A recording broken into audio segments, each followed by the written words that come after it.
Yo, I'm tryna get my sterling up in the city, so s'il vous plaît. As soon as my child can walk, it's straight Project Mbappe. But all the verbal, as soon as I hear that whistle, we get straight to the action. Come on lads, where's the passion? Feel like Alamatsi, we wear headbands for the fashion. If the defenders drop back, we counter and then attack them. I got my eye on the ball, I got my eye on the ball, yeah. I got my eye on the ball, I got my eye on the ball, yeah. I got my eye on the ball, I got my eye on the ball. Yes, people already know what it is. It's eyes on the ball. Ooh, eyes on the court. You already know when you see these three faces, we're about to talk some hoops. A lot has happened since we last had our eyes on the court episode. So we want to dive into everything that's happened around the league and whatnot. Of course, the playoffs are still going on. Both conference finals are currently happening, and to say the least, it's been very, very interesting so far. Very, very interesting. But before we get into it, man, what are we saying, man? How you doing? Bless, man. Bless, feeling good. Yeah, man. Conference finals time. Enjoying basketball. Enjoying the Euros. It's a good time. It's a good time. It's the best time of the year. Sun's out. Conference finals. Euros. Love Island next week. Everything. So stacked. The lineup is stacked. So yeah, you would have thought our top writer watches Love Island. It's good TV. I hear that, man. But now, man, feeling good. Like you said, man, Euros, we'll be watching the Euros, then Love Island at 9, then obviously the NBA. Bro, it's great TV currently on our TVs, man. But now, man, before we get too distracted, let's get straight into it. Yeah, there's a couple of things I want to ask you, man, because obviously we haven't spoken in a minute. But first of all, let's react to. I think it'll be important to react to the Suns Clippers game, the first Eastern Conference final, and how that has been. Like, what are your immediate thoughts from the series so far? Just for some context, Phoenix Suns are winning 2-1. They held up home court. Clippers won their first game at home and quite well as well. So yeah. Second game will be on tonight, so you'll obviously be seeing this episode tomorrow after that game. But yeah, Darren, what are we saying? Immediate thoughts. It's been a good series, man. Been a good series. Game 1 was fireworks. And then even game bloody 3 was fireworks. So yeah, no, it's been a great series, man. I wonder how things would have been if Kawhi was about. Obviously, definitely would have been. I think the scoreline might not be different in terms of that Suns being up 2-1 or whatever, but I think, you know, it would just be a different series if Kawhi was about. But just more of what we've already been preaching about the Suns, man. Just a well-rounded, well-coached team. DeAndre Ayton doing what he's been doing the whole playoffs, 20-10 guy. I think I heard a stat. I think he's the only guy in like NBA history since like the merger.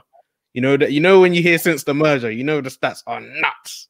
Since like the 50s or something, he's the first guy to average, I think, 20 a game in a playoff run on over 70% shooting. He don't miss. Bro, the guy does not miss. The guy shoots over 70% like every single game.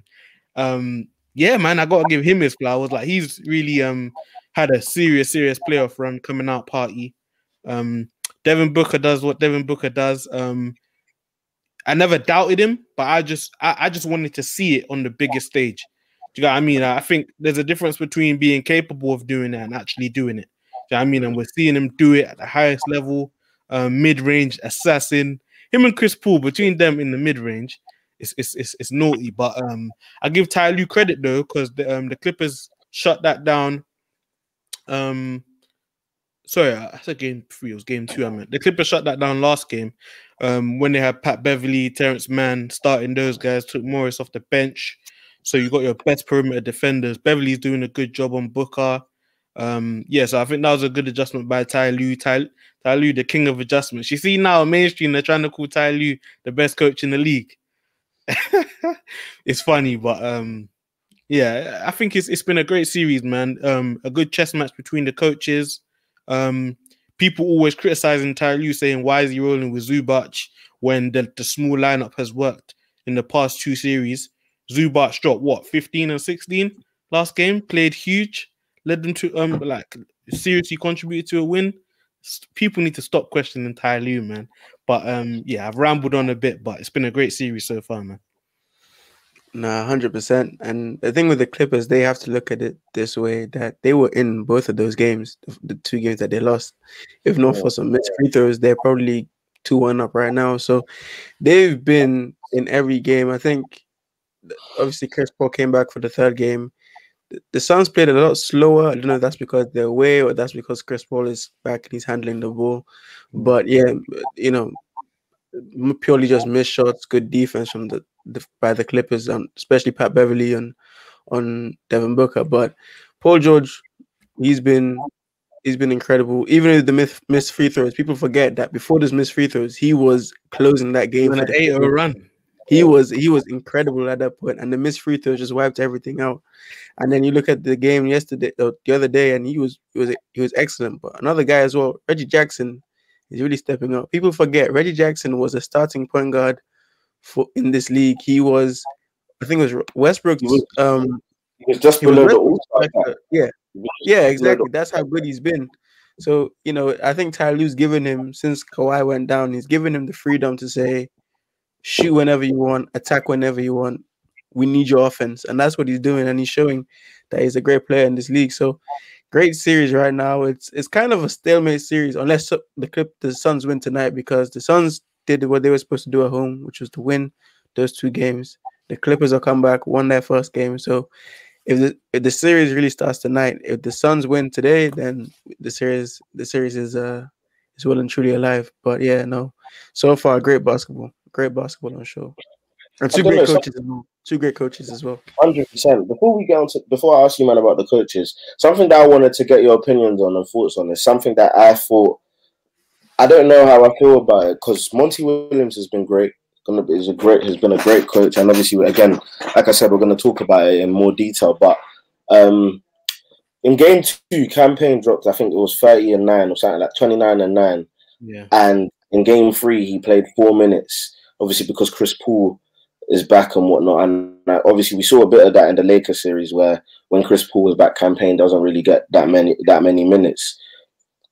Do you think that's a mistake on Monty's part? Like, he's done a lot of things right, but I don't know how I feel about someone getting that hot in literally the game before and then not featuring at all. He got hurt, innit? He got hurt. Did he get hurt? Yeah, he got hurt during the game. Yeah.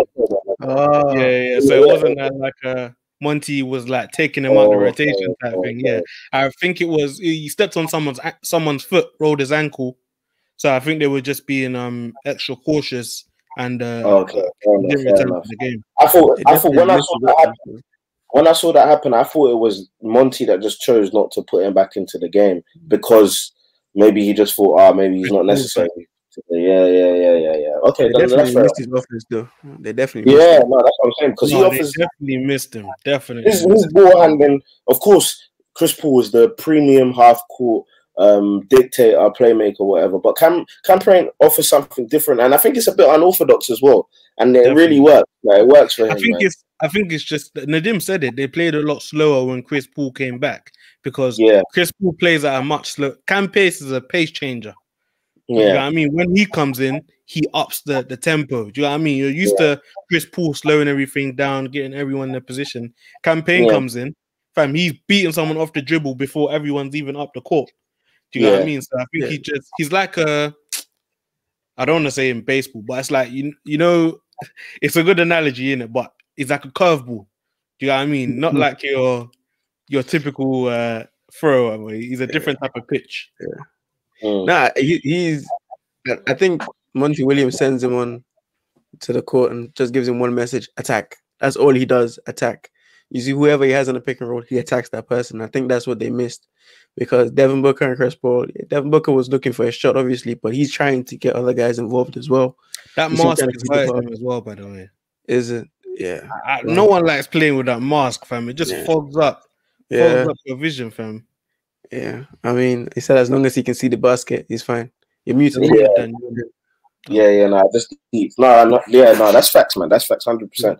But then again, look, at the same time, I also want to give credit to Pat Bev.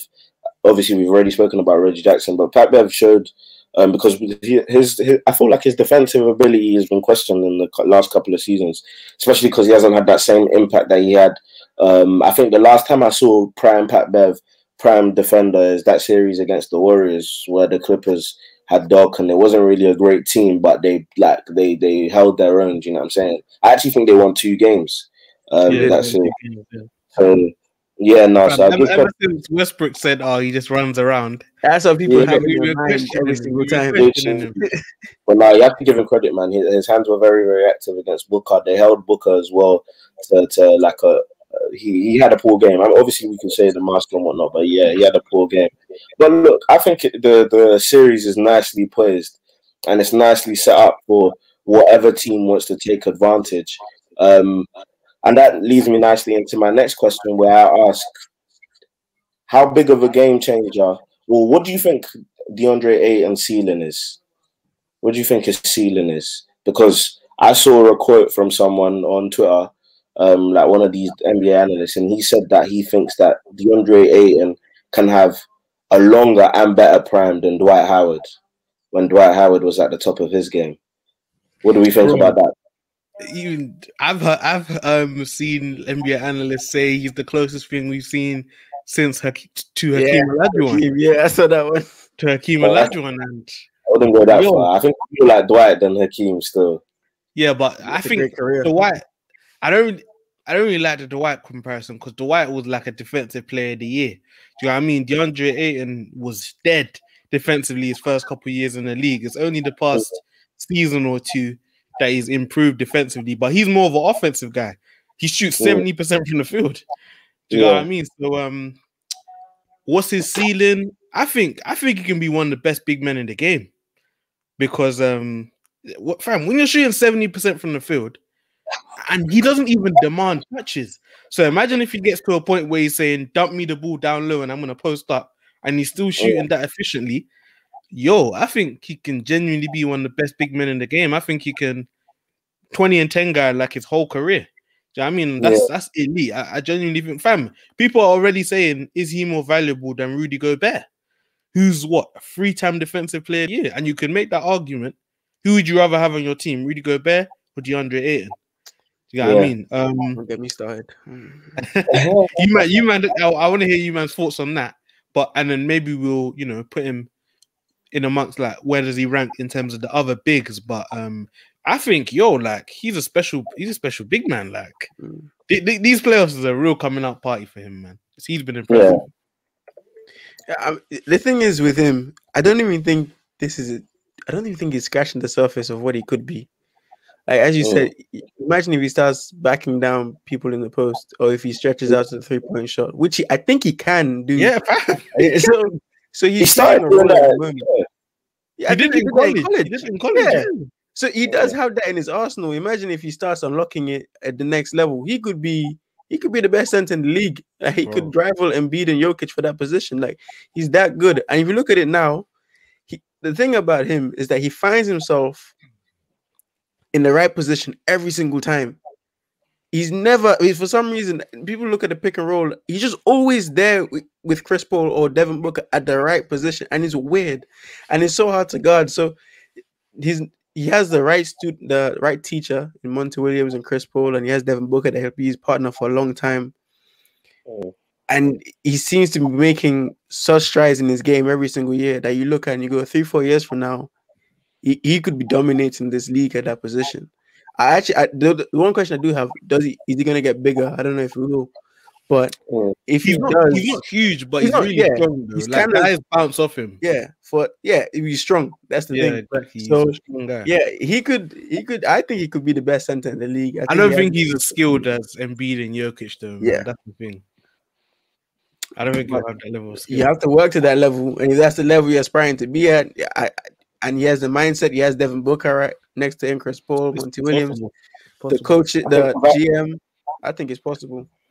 Yeah, no, I think. Do I think it's possible? I don't think so. I don't think he can be better than, because what he would need to be able, what he would need to, what was I going to say? What he would need to develop to be as good as Jokic and Embiid is a solid perimeter shot, and I don't think you can stretch the floor. Like you can be a threat where people will contest your free ball, but how efficiently will he be able to shoot that free? I'm not sure, because Embiid and Jokic are like in terms of what they're able to do and their skill set at that position, you can almost argue that it's generational. Do you know what I'm saying? So I wouldn't expect Ayton to become a reliable 3-point shooter, but bro, top 3 easily, top 5 in that category, yes, for sure. Would you have him over Rudy Gobert right now? I think I don't want to be disrespectful to Rudy, because as much as he was a liability and got exposed in that Clippers series, and that's kind of been his weakness all his career, he's still a three-time Defensive Player of the Year, and then you can't look past that, because he's been a premium rim protector across the NBA, and he's been hugely important to the Jazz. I do think he's been overpaid, but you have to consider the market that he's in. I think that he's perfect for the Jazz and that organization and whatnot. So yeah, I don't want to be disrespectful to Rudy, because he's been quality, and Rudy also is from the field with the same amount of touches as Ayton, 70% as well, 67 to 70%. So I would like, obviously I'm not looking at his offense, and I'm not comparing that offense, but I'm just saying that like he can put the ball in the hole if needs be. Like he can finish, and he's a very, very effective rebounder.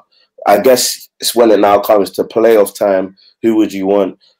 We just can't be too quick to say Ayton, because of the playoffs that he's had this year. It's been a coming of age party for Ayton, but it's now about keeping those consistent levels. At least with Rudy, we know what he's good at and we know what he's bad at. I still don't know yet if this is, because we're basically predicting Ayton's trajectory, innit? He still needs to go out there and do it, innit? And I'll just wait for that. But bro, he's on the right path for sure. No, as much as I get onto Rudy Gobert, and I do a lot, but those accolades don't come cheaply. Like he had to work for those, so you have to give him his respect for it. I think also with Rudy Gobert, a lot of the failings, they're not on him. It's also on the Jazz organization not having a small ball center, someone to take the pressure off him in those type of situations, and not adjusting in a way. I feel like, yeah, he made some mistakes and you got exposed, but also the Jazz in themselves got exposed in not protecting him a bit more anyway, because that's his weakness, so you have to plan for it. So yeah, so I'll give him some sorts of a pass, because he has done a lot of great things in this league. But if I'm projecting, say 3-4 years from now, I think 18 will be better than him. But as of right now, because of what Gobert is doing, you can't make that the guy is one of the best defensive players we've seen in this league. So, and he has the accolades to back it up. So you have to give him his credit. The only issue I have is it's the regular season. Like Rudy Gobert, he does his thing in the regular season. Like no one can take away what he's done in the regular season. 3-time Defensive Player of the Year, definitely. Like he's selfless as well. I remember we said that a couple episodes ago, that he actually he sacrifices for his team. Yeah, I mean, he doesn't demand touches, but firstly, he's not really he hasn't shown that he's skilled enough to demand touches. And then secondly, Ayton is balling in the playoffs. Like, and I know it's obviously it's his first playoff run, but he's been so much more impressive against Embiid. Different type of matchups he's gone against Jokic, held up well. Went up against AD and Drummond and them, man, held up well. Like, I just think when it comes to the playoffs, you need a big man that hasn't got any flaws. Do you know what I mean? You don't have to be particularly great at one thing, but I just don't want you to be a liability. And Rudy Gobert can be a liability at times, man. Yeah, I heard that. I think. Yeah, go on then. No, it's true, but I think it's not just for centers. I think it's for everyone. The less liabilities and the less weaknesses you have, the more chance I think your team has of making the playoffs. And I think Rudy Gobert can be a big liability for the Jazz, especially when teams stretch them out, basically. But he did earn those. Like, it's not that they were just given to him. Like, he did earn those.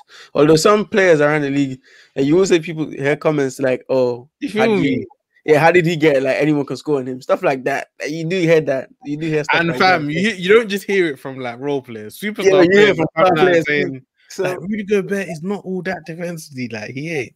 I think it No, was, no, go ahead. no, I was literally saying that. Look, I think it would be easy for me to just say, yeah, I'd rather have Ayton because I've seen what Rudy has done. I know the weaknesses he has. Ayton has balled out in these playoffs, but I think for me, like, I think it's too quick to say, especially how we've also agreed that injuries have also dictated these playoffs. So we could make the argument that Ayton hasn't faced a fully fit AD and a Drummond who was in a system that suited him. A Nuggets team where he wasn't really taken advantage of if he had to play against Jamal Murray, that would have been a different matchup for him. And then you look at it as well in this series where he's facing a team that isn't really center-centric. Like, that's not what their focus has been, if that makes sense. So I think 100% Ayton deserves all the credit in the world. But it's almost about finding the balance. I just want to see it a bit more.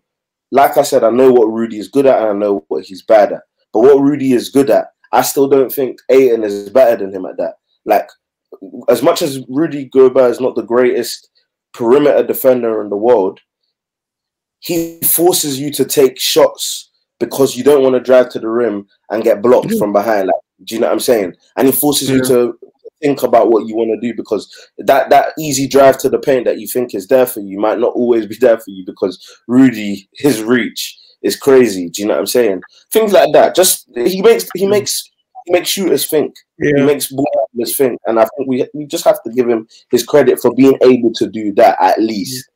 And he's done it for a long time as well. Yeah, I think with Rudy, he makes the defenders around him make better than they actually are because he almost forces teams to not try and go into the paint. It's a weird one because I don't think there's any bad points because Rudy hasn't done it in the playoffs to the level that we wanted to see from him. Ayton is doing it now, and even though you'll say the competition aspect is to an extent is true, but he can't be responsible for that. He turns up every single day and he's the one that's balling out. So it's a weird one. I think the highest ceiling is obviously Ayton. Ayton will be one of the best centers in the world. But as of right now, I think I will just stick with Rudy because again, those 3 defensive player of the year, that's staying with him forever. Yeah, fam, if we're choosing Ayton over Rudy and Rudy has 3 defensive player of the year, then surely something is going wrong. Like, surely. No, it's not that. It just tells you that there's a big difference between regular season and playoffs, fam. But which we already know. It also tells you that sometimes we really don't value defense because I'm trying to see buckets. No, but not only that, because Rudy Gobert, as great as he is defensively, he can still get taken advantage of. Yeah. And he doesn't give you anything offensively. Like, any big man can catch and finish. You know what I mean? Let's be honest. If you're an NBA big man, you can catch and finish. He shoots at. Go on. I mean, yeah, I know that's fair. That's fair. But I think he gets paid for his defense. being what, if not the best rim protector in the league, top 2, top 3. Do you know what I'm saying? And fam, I think in the playoffs, in the playoffs, go to the rim. Yeah, no, definitely go to the rim. And like Nadim said, I will, because I do want to gun him, but I will give him the benefit of the doubt in the fact that I also think that the coaches need to do a better job in putting him in a situation where he can thrive.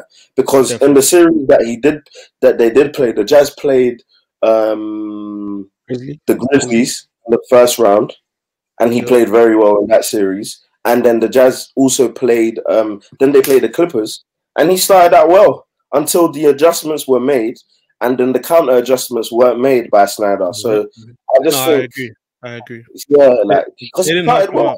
He started well, but yeah, I guess that's what it comes down to. If someone said, "Would you rather, if you have a big man that you're building around, would you rather Ayton or Cat?" That's a different question, though. Of course, I take Ayton. This is a whole. I'm just saying. It still applies, isn't it? Like, now that's a different question in terms of like who would I build it? I think it's easy. Ayton. Ain't another cat. Ain't another cat. Oh wait! I didn't hear the question then. No. I said, who would you rather take? I wasn't mentioning Gobert. I said, if someone said you were building a team and you can choose your big man, would you rather have Ayton or Cat?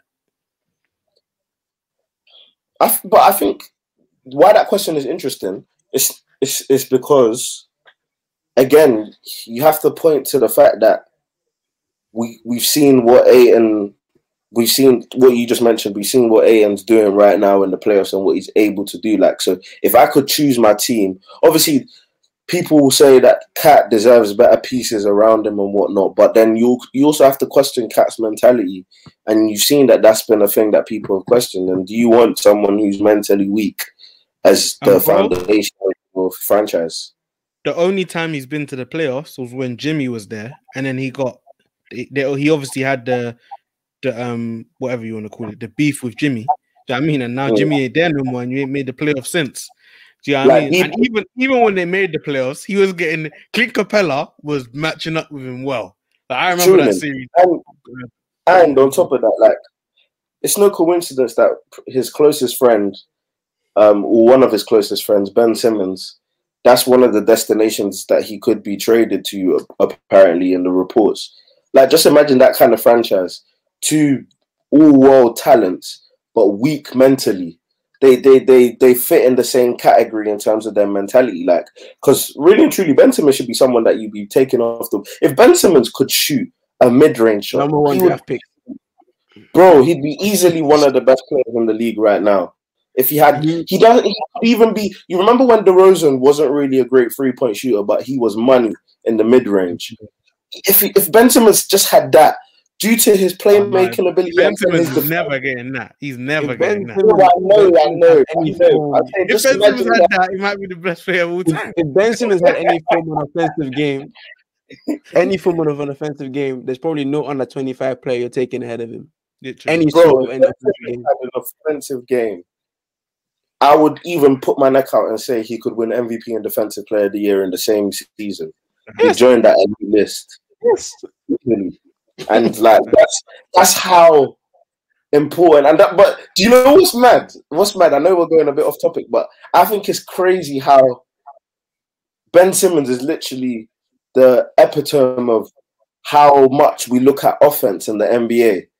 Like, do you know what I'm saying? Like, offense is what we look at. Like, offense is everything. Because imagine he had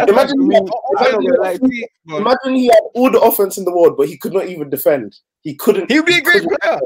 He'd be great. He'd be great. No. But you know what the issue is? The issue is, no matter how good you are defensively, you could be amazing defensively. If the guy you're guarding is still giving you 20 a night, then do you know what I mean? There's only a certain amount of value that it can have. See, I mean, if you can't score, you're a problem, because they always say it. Jeff Van Gundy, Mark Jackson, you need 5 guys on the court that can be threats, because then your best players, you're not getting the best out of your best player because one guy is not a threat. Do you know what I mean? You're affecting the whole chain. Do you know what I mean? Like, Ben Simmons, as good as he is defensively, fam, he's never gonna be he'll never be all NBA again until he goes back to averaging about 20 a game. I didn't know he was all NBA to begin with. I was so all shocked. NBA last year. I was shocked. Yeah. You know what my thing is when I talk about offense over defense? When you say you go clap him and you go watch someone play, the first thing you notice is who's getting a bucket. That's the essence of the game. The game is to get more points than the other team, not to do defense. That's why my focus is purely on offense. So Ben Simmons, for all his great defensive attributes, and he's a great defender. To me, he might be the best defender in the league. If you have, it's not only that he can't shoot, he has no offensive game. Scared. He doesn't look at the rim. He doesn't look at the rim. He comes down the floor, hands off the ball, and goes stand somewhere else. I mean, that's your starting point guard. That play that went viral where he literally passes it, he hands it off to Matisse Thybulle instead of taking the open dunk. That really puts it Trey Young. Trey Young was the one at the basket. we were doing the watch along. I really want to see. I need to go back and watch the footage of our reaction at that moment. I wish I was telling Darren I was in bed watching the game, and I almost screamed. I was thinking, bro, like, and the thing is, these things matter because obviously Matisse, he hit one free throw and missed the other. Like, it's margins for error. Like, it's like Bro, Trey was. Embiid said it. Yeah, Embiid said that's when they gave away the game. Yeah. Trey wasn't having the greatest of games, and then hits a clutch. I think it was a 3 or 2 ball. I can't remember. Yeah, 3 and he had 2. Yeah, that clutch 3 that increased the lead, I think, to 6. That's when the game was pulling away from them in the last 2, and it's just like Simmons. And then I mean, I don't want to talk about Doc because I will be here all day, but not pulling Simmons out of the rotation 5 minutes to go. It for me is you should have seen that coming. You should have just known. The thing is, as well, it's a game of momentum. So imagine if Ben Simmons dunks that, knowing that Philly crowd, Facts. they're going crazy. Facts. Do you think that it's very tough for Trae Young to go up the other end and probably make that shot? It's much more difficult. Definitely. So those are the things that you just can't have in a playoff series of that magnitude. And as you said, look, at some stage you need to take money out of the equation. Forget money, forget accolades. What's my best lineup at this time? Ben Simmons isn't your best lineup to close the game. I'm sorry. Definitely. It just isn't.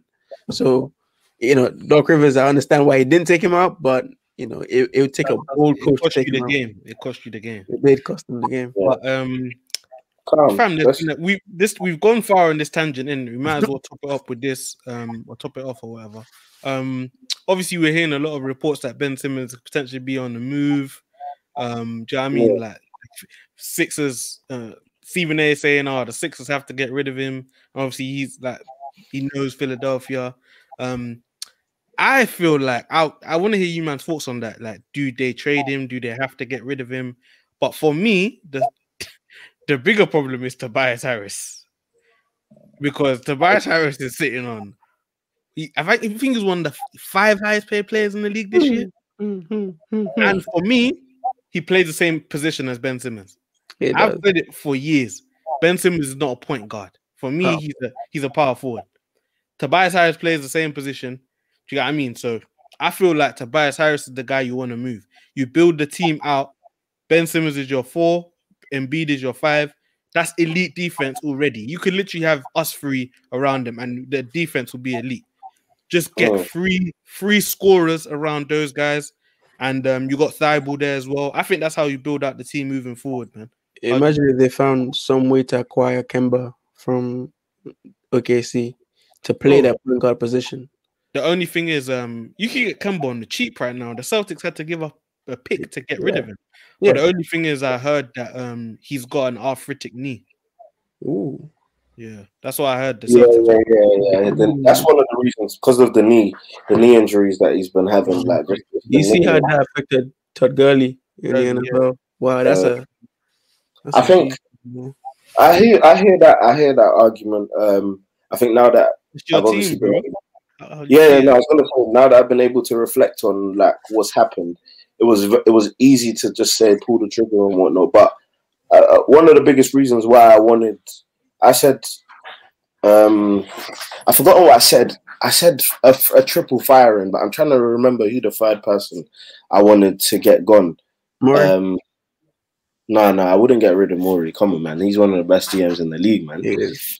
I think you said that recently. Anyways, my bad. I don't think it was Morey. It wasn't Morey. I've forgotten who the 3rd guy was. Maybe when Darren comes back, he will remember.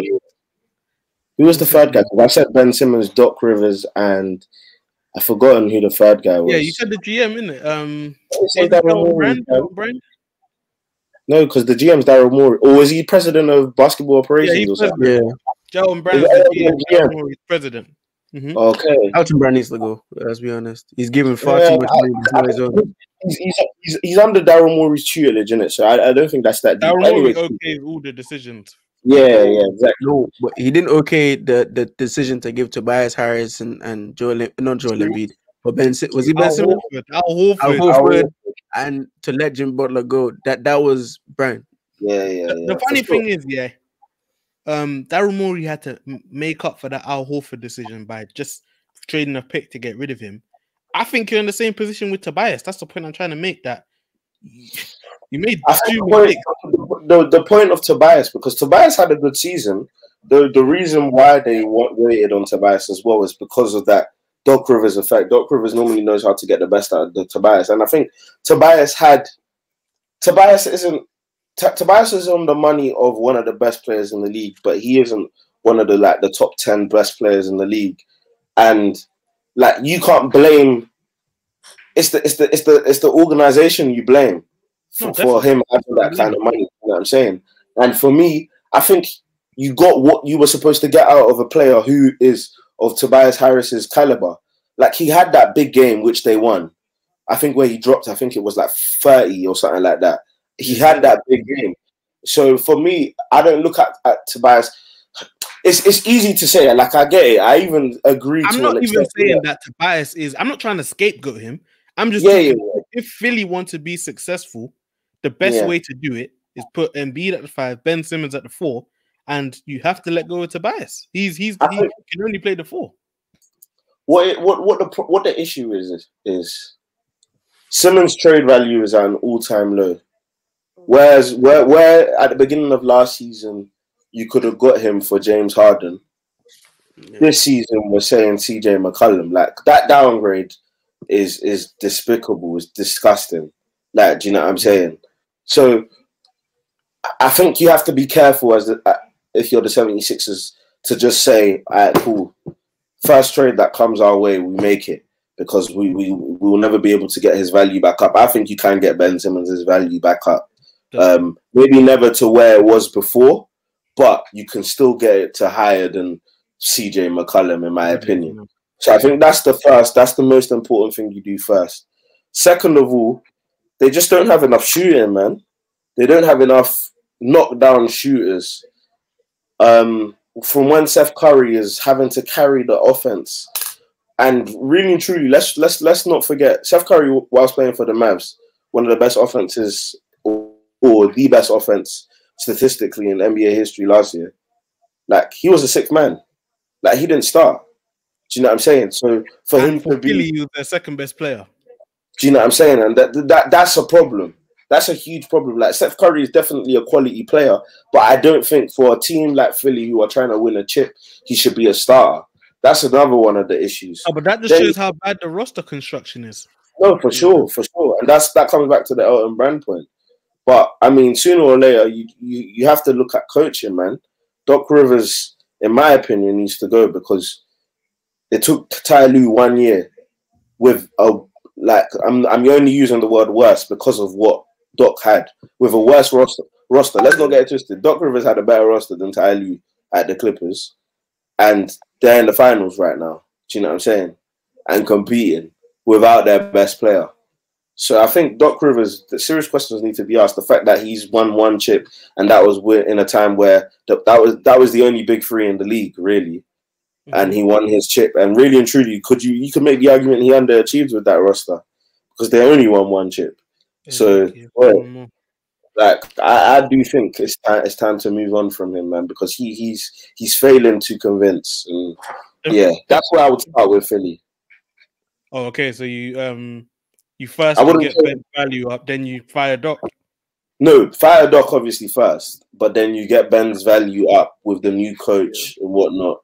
Let's see what happens from there. But I'll talk a little, then you can give me your thoughts, because I still want to know you man's thoughts on Ben becoming a power forward full time, because we've seen it when this team is at their best, someone else has the ball in their hands. Jimmy had the ball in his hands when they could have won the championship if not for Kawhi's bounce. This year, Seth Curry's the only guy who could handle the ball. Do you know what I mean? And knock down shots. That's why he's the guy that had to handle the ball. I'm saying this Ben Simmons at the point guard ish is done. Like, he's not a point guard. Make him a power forward. Reduce the burden on him, and it's a lot easier to build out your team in the backcourt than on the front court. Do you know what I mean? I feel like you can get a lot of guards that aren't like a guy like Trey Burke. Do you know what I mean? He played for the Mavs. Get him to come off the bench. He's a nice guard you can get, and he was there. He was at Philly. Do you know what I'm saying? Like, I think that it's so much easier to build out your team with Embiid as your 5 and Simmons as your 4. Do you know what I mean? You still got Danny Green, you still got Fireball, you got Maxey, you got Milton. Like, I think I've been saying it for years that just make him a power forward and everything gets so much easier from there. If you told Ben, said this off season, okay, obviously work on your 3-point shot and your free throws, but also develop a post games because I want you to play the 4. Yeah, but I'm tired of seeing him in summer league put up threes and. Oh yeah, that summer league is the best Ben Simmons has played in a long time. He looked. That's the type of player I thought we were getting. It just pains me because we were getting. Yeah, it's very frustrating because the talent is there and you see it. And he was playing the 4. First of all, I don't want him on my perimeter. I don't want him holding the ball unless he's doing handoff screens or I can't remember the exact word. Dribble handoffs. That's what I want Ben Simmons doing, rolling to the rim. Like when he's coming downhill, not many people in the league can stop him. Put him in those type of situations where he can get 4 or 5 dunks a game. He can, probably take advantage of mismatches or stuff like that. Get the ball on a short roll when he's going at 3 or 4 and 3s and stuff. If he wants to handle the ball, let him go rebound. You push the tempo with the ball as a power forward. That's how you can get the best. I'm telling you. That's the issue. I since day one, I never liked the idea of him being a point guard. And when they drafted Markel Fultz, I thought, okay, he's power forward. And then Ben Simmons comes out and says, no, I'm the point guard on this team. I'm thinking, why would you be? I just don't. He's scared to shoot. He'll be a point guard. But if you're scared to shoot, then don't be a point guard. Go be a power forward. It makes no sense. No. Not even don't be a point guard. You're not a point guard. No, but you know what it is, though? There is the other point though where there's too much of because remember what I said at the beginning of the season. Let's stop making Ben Simmons to be. Yes, he's the #1 pick, but he's not that guy. Do you know what I'm saying? People are making him be what he's not ever going to be. Like, let's accept what he is, innit? Cool. Let's look at someone like Rajon Rondo, where in his prime, where playing for that Celtics team, he wasn't a great shooter either. But what he made was scared? True. But what we're talking about is effectiveness and how can we get the best out of Ben Simmons? That's the discussion we're basically having. Mm-hmm. And in my opinion, the reason why Ben Simmons has failed this much is because of roster construction. And that comes back down to the GM and Brandon, how this team has failed time and time again to build a quality roster. And we could even go further. I'll make the argument that the 76ers in the last 5 to 6 years, player development has also been a problem. Look at what the Suns have been able to do with the roster that they've had. The guys that have come through, Cam Johnson, quality piece. Mikal Bridges, someone who the 76ers had.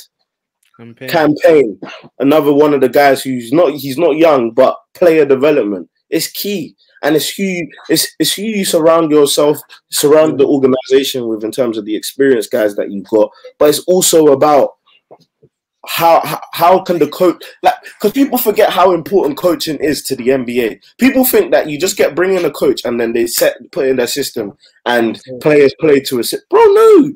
Just like in any sport, football, tennis, snooker, player development, fam. Like, you have to develop. And snooker less so because you don't really have coaches, but you get the gist. Coaches are supposed to coach. They're supposed to develop players. And the 76ers have struggled to develop a guy like Ben Simmons, have struggled to develop Markel Fultz, have struggled, I would even argue, to develop. I think Embiid should even be, the fact that Jokic won MVP before Embiid, for me, I think it's an indictment on him. And yes, there have been injuries and whatnot, but player development. Embiid took too long to get to where he is right now, in my opinion. So it's player development. There's been clear patterns of the 76ers failing to improve players. And that's where I think the problem lies. I agree with you to an extent. You look at the 76ers history of developing players, it's not great, if I'm being honest. So I agree with you to an extent. But the Sixers cannot, at some stage, you need to stop making excuses for some people and actually look at what they're doing. Ben Simmons, we need to stop making excuses for him. I understand the fact that shooting is difficult for you. I understand the fact that maybe you don't have the perfect jump shot. Maybe there's things you need to work on. But so did Lonzo Ball. And look what Lonzo Ball is doing. And Lonzo Ball was someone that came into this league with the perception that he had a silver spoon in his mouth. That his dad did a lot for him. Look at him now. That is bro. Look at Markelle Fultz. That's the guy. You have ample time in the day. Everyone has 24 hours in the day. Basketball players have a lot of time to work on some of their stuff. There's this one video I remember of Team USA basketball at the last Olympics, I think. And it was Carmelo Anthony shouting at KD to get off the court because he was working out too much. And KD said, I got to work on my game.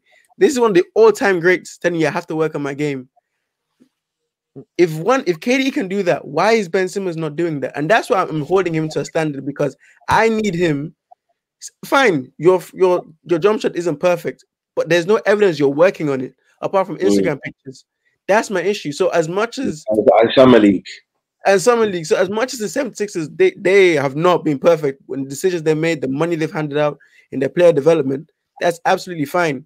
But at some stage, I need to look at you and what you're doing, and I need to say you're responsible for your own development. If the team fails you, that's absolutely fine. We'll blame the team, but we also need to look at you and what you're doing. There's been a lot of stars in this league that the teams have failed them, but it hasn't been because of them. They've done their part. Ben Simmons hasn't done his part. Yeah, facts. Yeah, bro. Like one thing I just quickly, very very quickly. One thing I always look back to is the point that you made that you need five guys in the court who are offensive threats. And when I think back to it, remember when OKC, when Andre Robertson was like an all-time terrible shooter. Yeah. Like, he's a great defender. Great defender. Oh, great quality defender. Like quality. I haven't even seen him in a while. Like he's been injured for a minute. He was still. on the Nets this season. He was on the Nets this season. Yeah, he was. Yeah. But no, like all-time great defender in that, and he was starting in that OKC team. But one of his biggest weaknesses was affecting the team. And yes, of course, Andre Robertson and Ben Simmons do not have remotely the same amount of talent and skill level.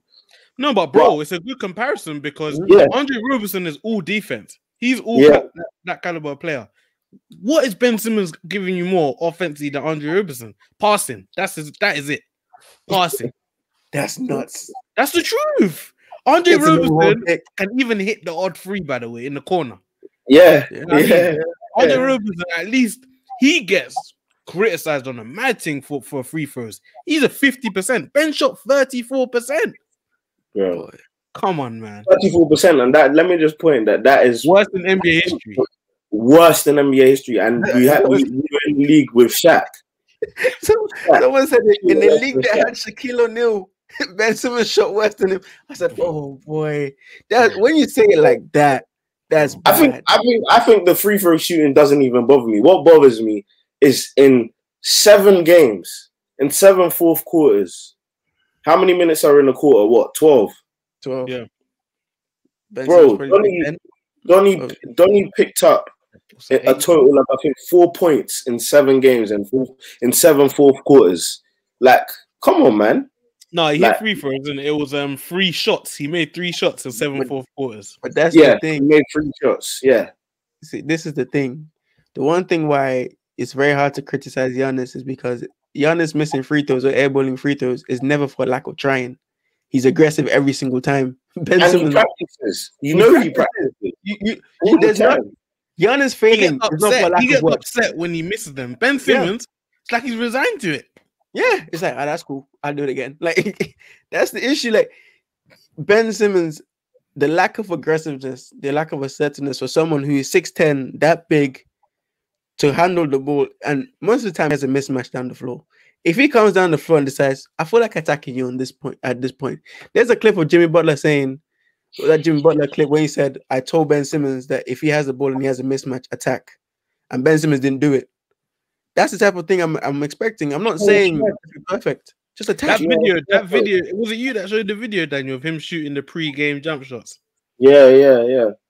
That's on any player that misses 3, 4, 5 shots in a row. They're not like calm with that.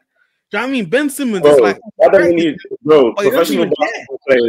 professional basketball players in the pre-game routine don't miss. Like, you miss 1 or 2, but when he's clanking about 5 of them in a row. But you know what it is though? My thing is, I'd rather you shoot and miss because he can't even get a pump fake because people aren't. They know he ain't gonna. I'm saying like, and those are cheeky. Like he needs to think wider than what he's doing right now. Like, bro, shoot. Let Embiid or someone let them crash the glass because they know you could potentially miss. That's something you could do. Like, do you know what I'm saying, bro? The fact that if they wall up, if the opposing team walls up and there's literally no offense, the offense is too static and there's nothing Ben Simmons can do and he can't use his passing and whatnot. It's because you're the problem. You're a problem on the team.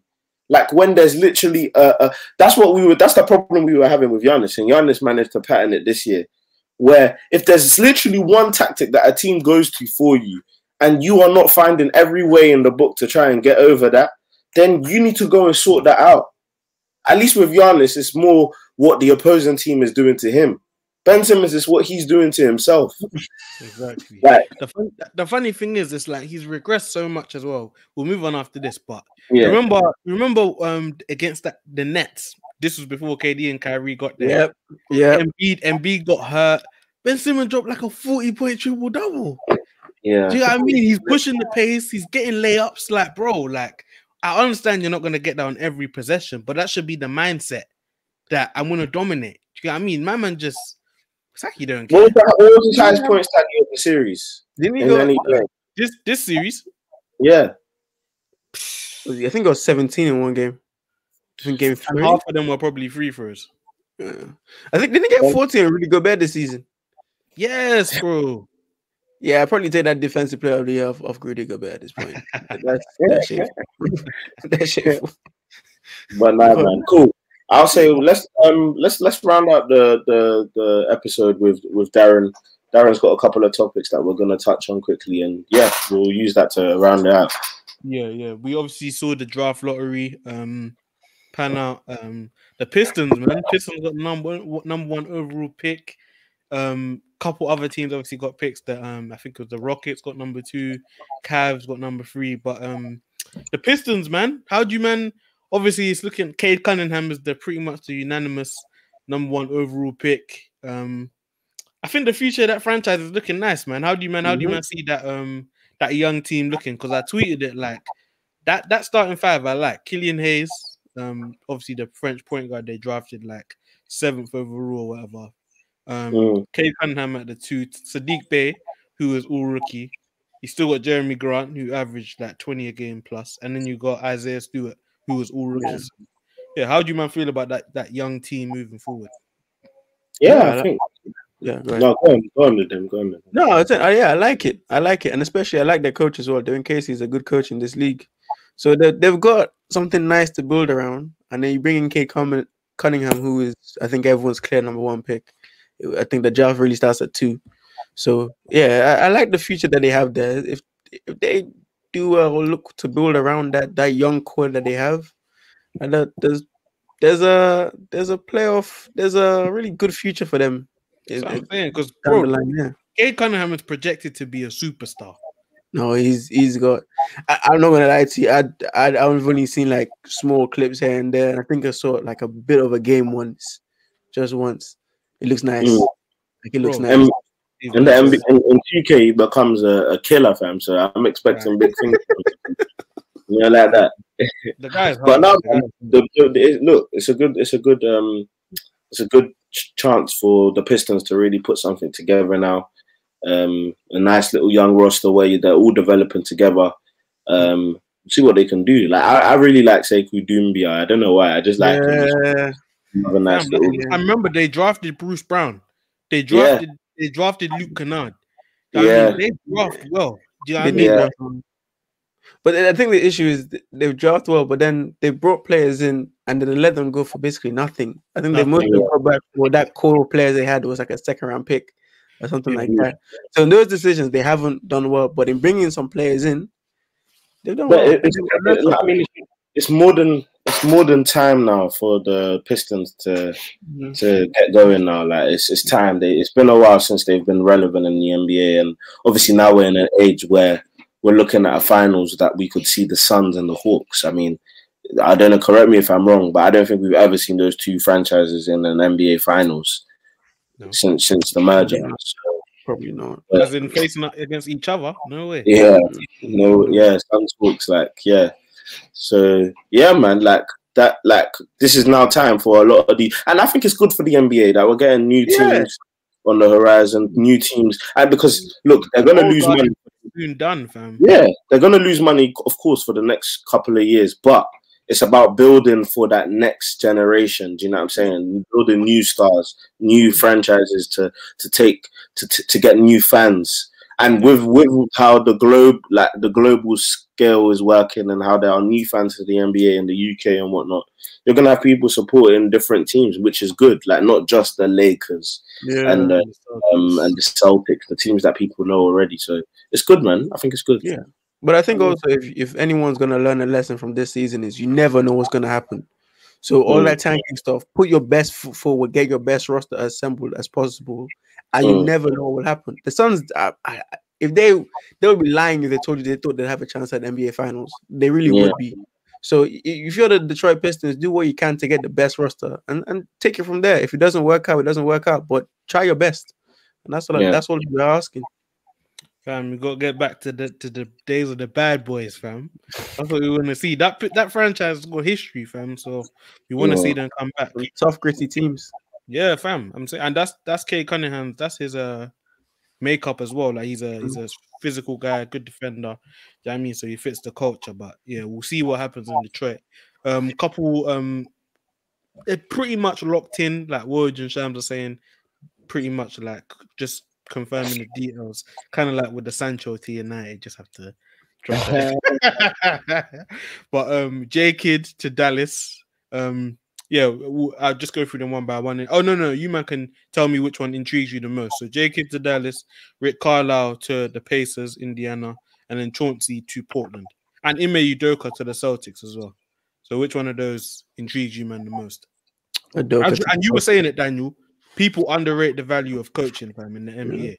So yeah, I know you said Udoka to the Celtics. I think it's Jason Kidd to the Mavs. I'm not really impressed by that hiring. I think I saw Stephen A say that he thinks it was a good move. And I think a lot of people in the mainstream media said that Jason Kidd, for some reason, he's had this huge stock for a while. Like he's been this whoever gets Jason Kidd is gonna win a ring type of stock. Like I kid you not, like this guy's been in my face, and I remember him. Obviously, he did well in developing Giannis, but he really stunk it up in games that they should have won when he was in charge of the Bucks. So yeah, man, we'll see. It's interesting. I know I'm going off topic, but I wanted to flip the question back though. In terms of the Mavs, what do you think about people who are saying that Doncic might be hard to live with, and he's maybe causing a lot, because there's been rumors that he's causing a lot of problems and issues in the background. That's why people are leaving him and whatnot. Like that's what people are saying. I don't know how true it is. The dude's face is killing me. Yeah, bro, I don't know how true it is, but we can. Bro, I don't know. Everybody, I should send it to you, man. But I listened to one podcast with Zach Lowe. I don't know if you man listened to it. He's basically said, because there's basically some gambling guy, Bob something. His name's Bob Zigurdis or something. He's a gambler basically.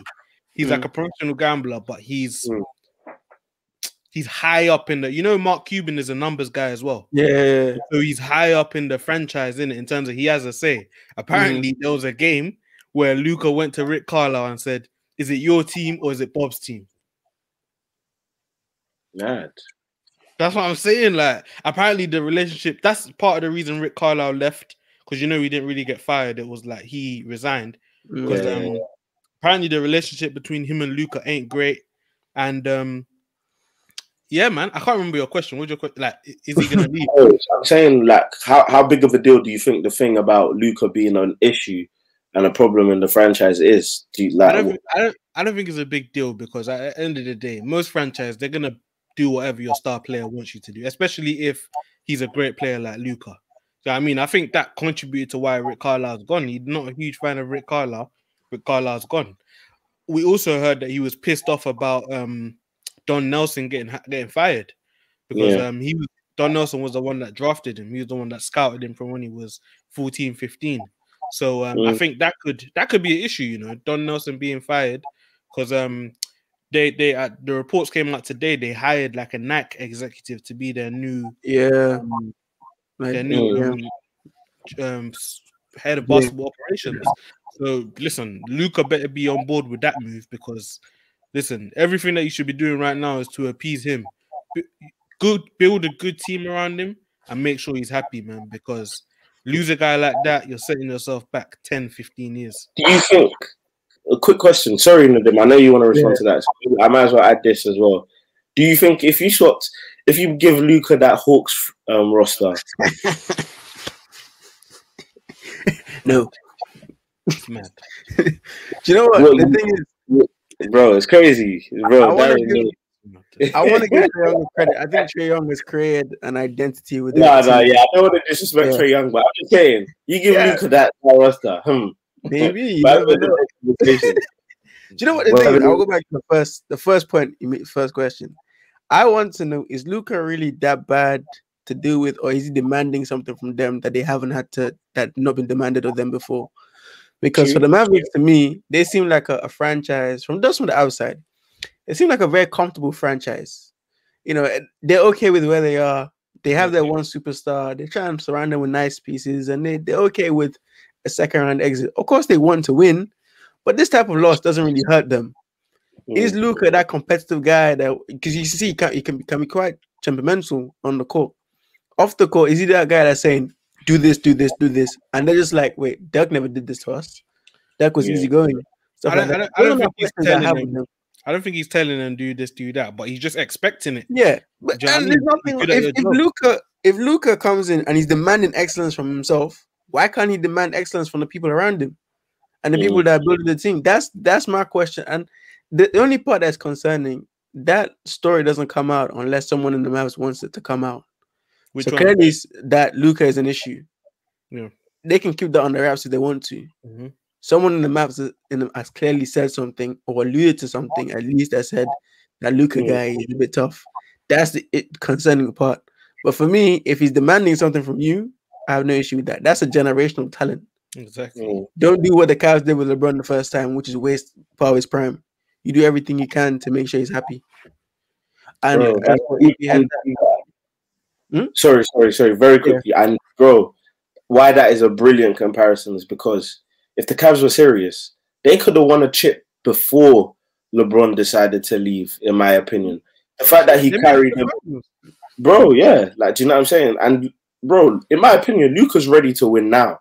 Luka is in the upper echelon of stars. Like, there's so many, bro. You put him on that Suns roster, for example, and swap one of the stars. Like, I'm not actually not disrespecting any stars on any team, but Luka is different gravy. Like, you want Luka on your team.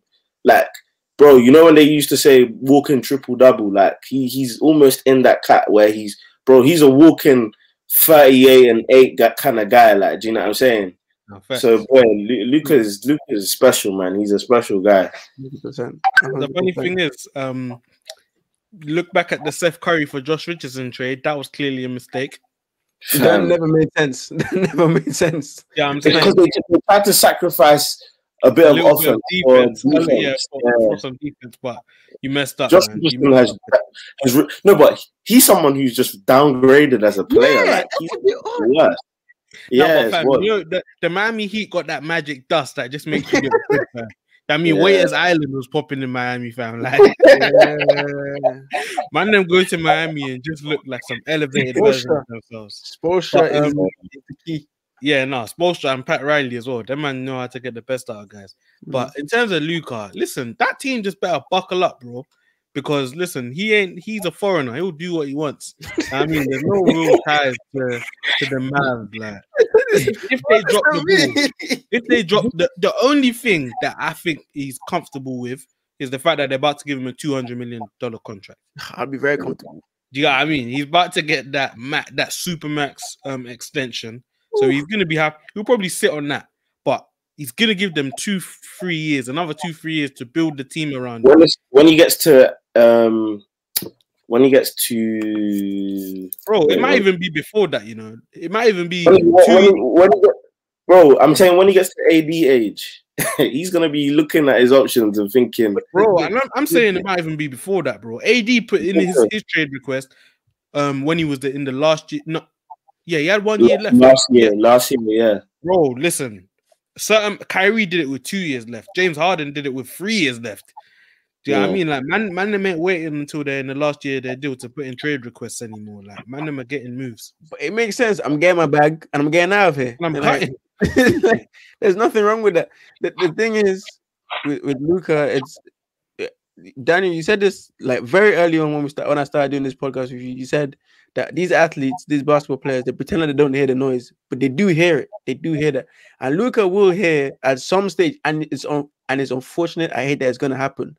But you will hear from people in the media, oh, he can't get out the first round, he can't do this, he can't do that. And it will annoy him because he knows he's good enough to win a championship. Oh, look at what happened to AD, man. Exactly. And you look at the performances in the last couple of years, we said, oh, Luka had a historic player of year.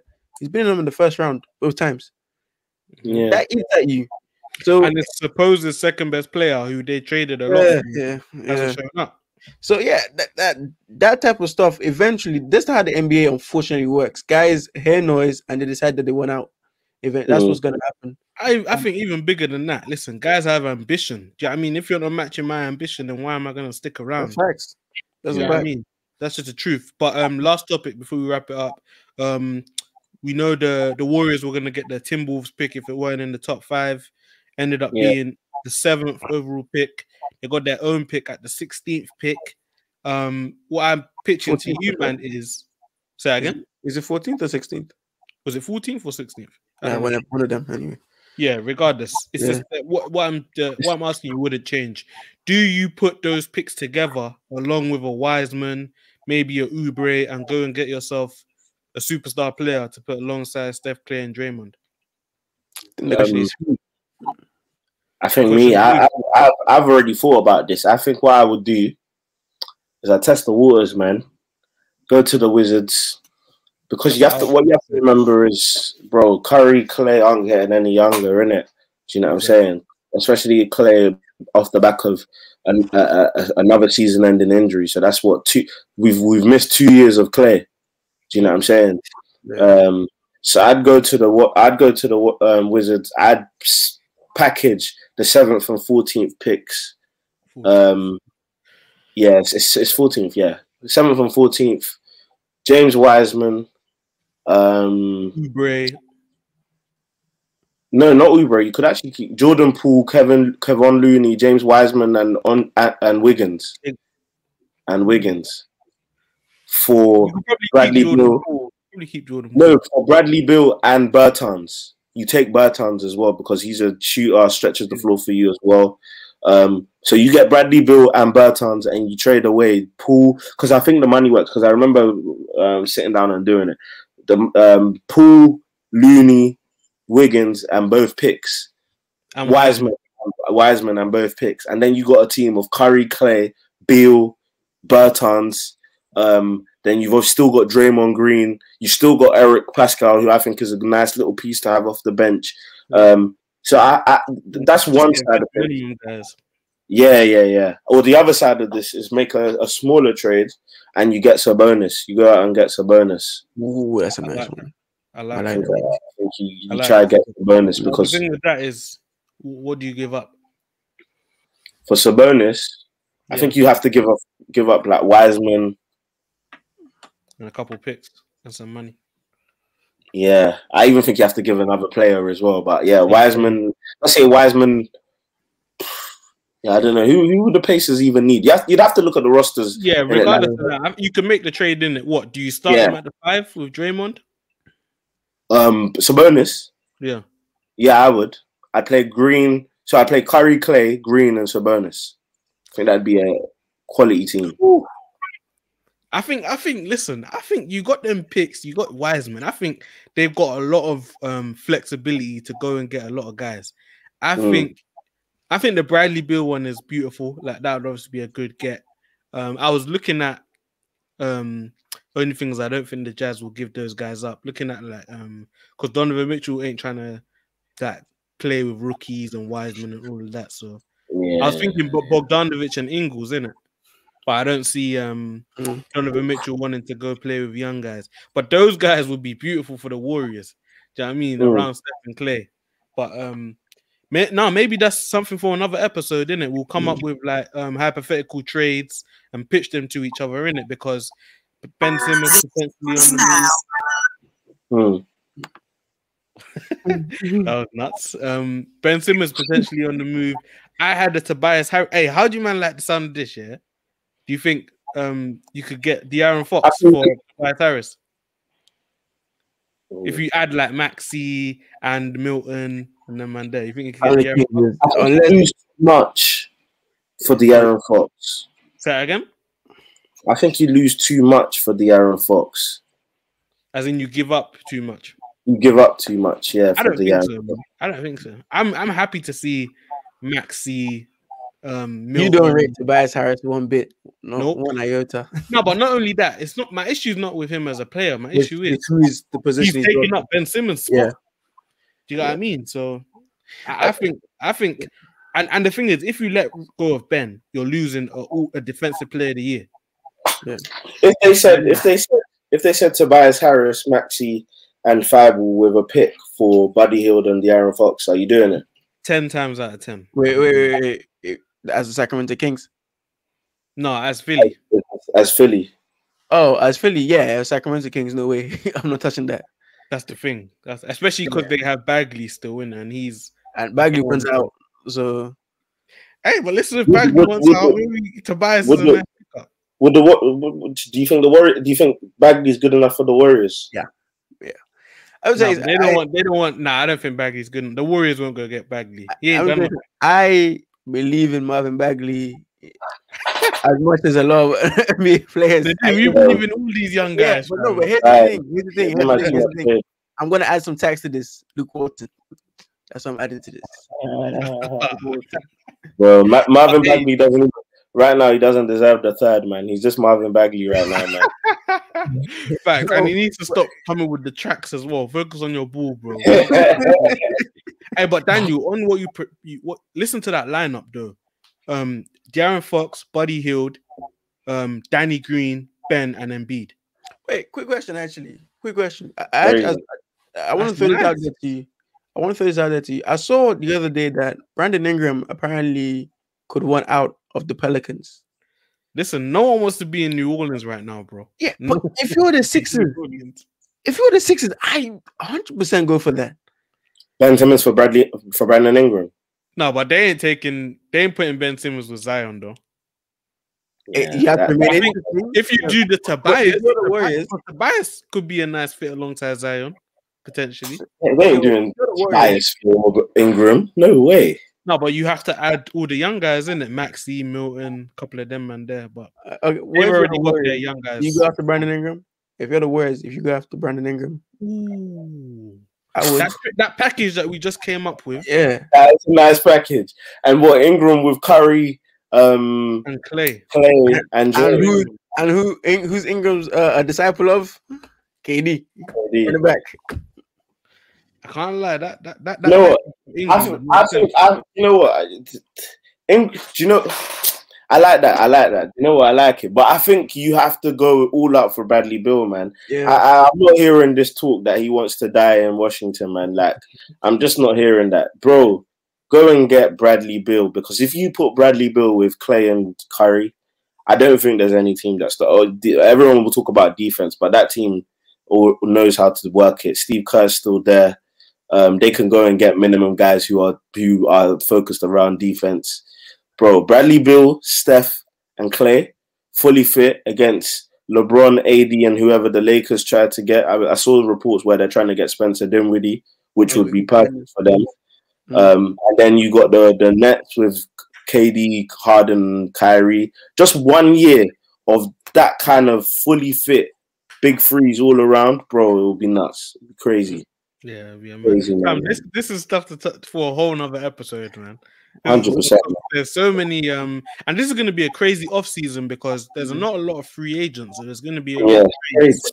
But a lot of teams looking to. I saw the other day that apparently the Hornets that they're open to trading Gordon Hayward. Oh my days, he's another guy that would fit on the Warriors, by the way. There's a few teams out there that are looking to trade some players away to bring in. So, and bro, them picks to the Hornets, that's exactly what the Hornets want. They can draft whoever they want to put alongside LaMelo Ball.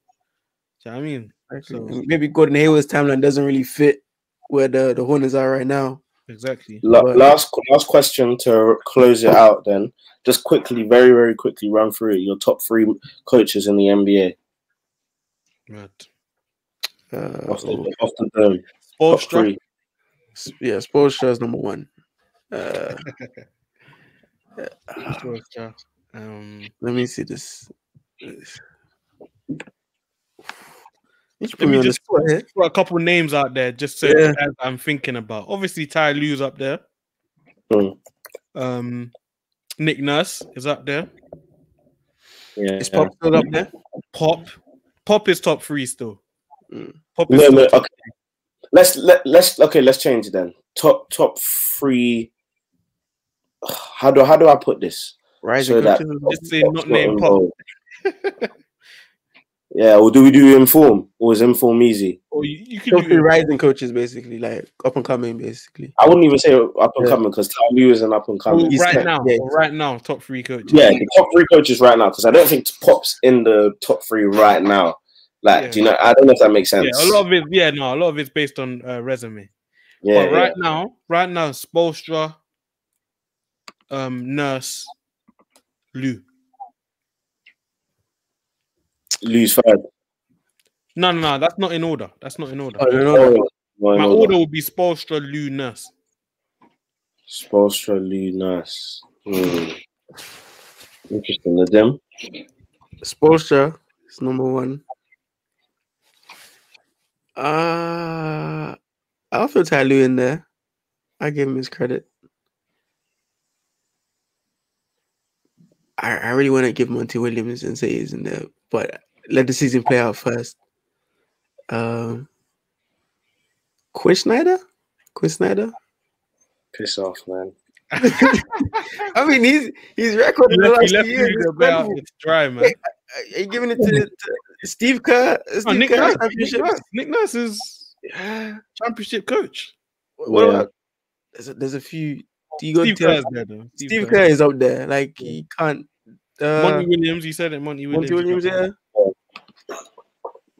I mean, that's hard. I'll have to think about that one. Thibodeau, would he get mentioned in that? No. He's got a couple blots on it. He had a good season though. Couple blots. Nate McMillan. First good season he's had. How can I forget? I was waiting for you to say. I forgot. Yeah, I completely forgot. Yeah, he's in there. All right, Spoelstra, Lue, McMillan. I'm done. Nah, man. I think Spoelstra for sure is definitely there. It's tough though. Even me that asked the question, it's very, very tough. There's a lot of guys in the mix. There's a lot of guys there. Yeah, I'm not even waiting for the season to play. I think Monty Williams is in terms of inform. I think he's as informed as anyone could ever be. I've seen him do great stuff.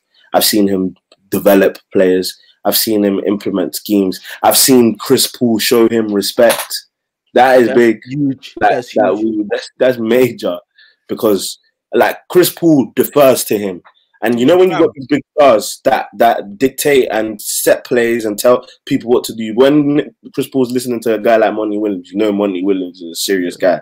Yeah. Like you know he knows stuff. So for me, that Monty Williams is commanding the respect of not only Chris Paul but guys around the league are watching this. Do you know what I'm saying? Like when Monty Williams is available and a star says, "Hey, I want Monty Williams as my head coach." Like, but the thing is as well. I agree with that, but I will say this: Steve Kerr has become very underrated. I was just about to say Steve. I was going to say Steve Kerr is hands down in the top. I know he had one of the greatest teams of all time, but bro, he did it. Like you know how we say Doc Rivers underachieved. You can't even say he underachieved with the team that he had.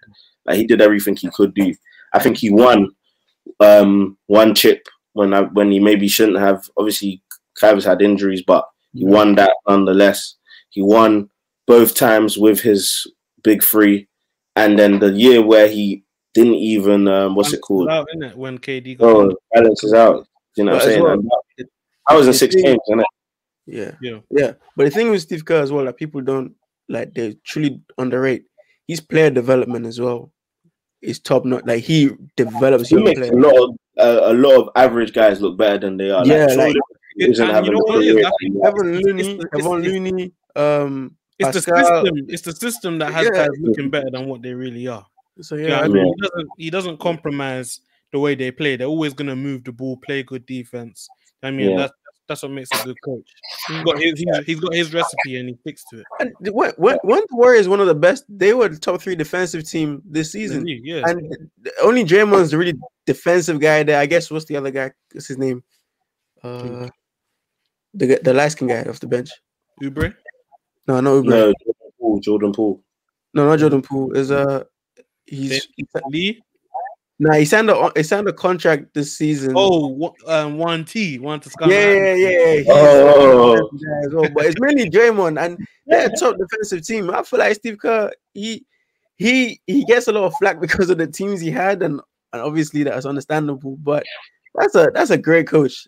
He's a really good coach. The thing is, I think that Ty Lue got more slack than Steve Kerr does for winning with LeBron. Yeah, I mean, that's why this playoff run has been so big for him. But even though the Warriors didn't, make big noise, I mean, you still give him credit for what he done this season with them. For no Clay, no KD. Do you know what I mean? You made the play-in. Obviously didn't make the playoffs, but Steph had one of the best seasons of his career. As you said, top 5 defense. So he definitely proved something himself this year as well. It's also, you have to remember that Steph was an all-star point guard before Steve Kerr got there. Steve Kerr got there. Steph is who he is now. Obviously, it's partly to Steph, but Steve Kerr also put the system in place that lets me play that because way. in a lot of situations, in a lot of other different situations, look, Steph still remains and becomes an all-star caliber player, but I don't know if he becomes that great player with championships without Steve Kerr. Do you know what I'm saying? Mm-hmm. That was one of the big reasons why Mark Jackson got fired. Like, they weren't sure whether he was able to win with the tools that he had. And obviously Steve Kerr came in and did that. So, look, Steve Kerr deserves a lot of credit, man. I think it's the major threat that makes him so unique. You got to give Kerr a lot of credit for that, is what he does off the ball. Yes. I mean, the fact that no one dominates the ball on that team, that's how the system designed. And it suits Steph the best, because when the ball's bouncing around and Steph is just running around, you're basically pissed, because he's like a mobile artillery unit, fam. Like, you have to give the system credit,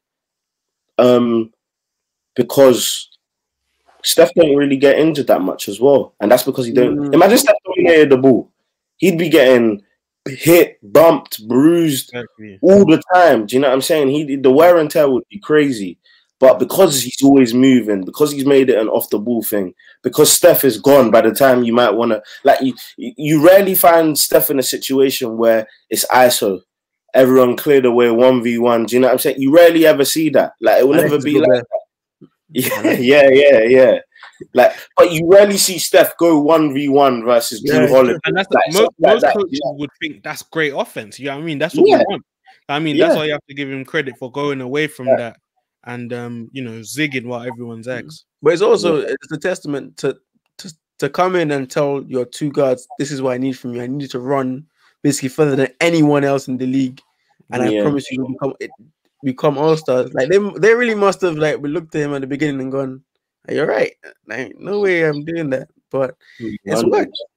It's worked. So yeah. Sure. But yeah, man, fam, that's where we'll leave it today, man. Very, very juicy episode. We've gone into a lot today. Obviously, we'll be looking to assess deeper the playoff series as they get closer to the end. We have a couple of guests lined up as well. Will be joining us as we approach the NBA finals and just other things that are happening around the league. I do think, though, that this year, because LeBron, KD, and them guys aren't in the finals, Steph, like, it's more quiet than it normally is. Like, it normally hots up around this time, but it's been more quiet.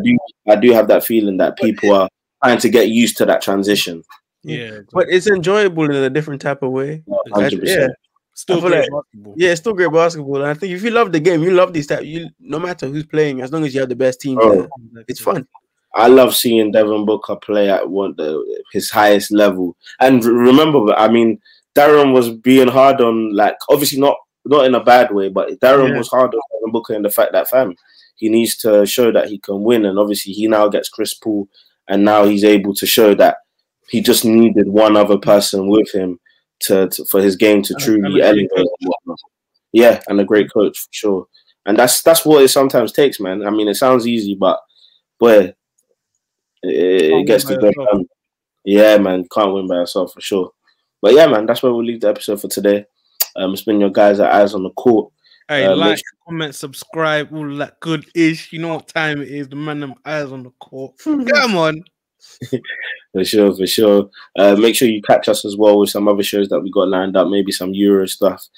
First Down will be coming back in full effect soonish as well. Season starting soon, to be honest, as well. Like, so yeah, man. Yeah, I'm gonna start to put pen to paper at some stage again. Yeah, man. So, 100. Cool. But yeah, man, we out. Deuces.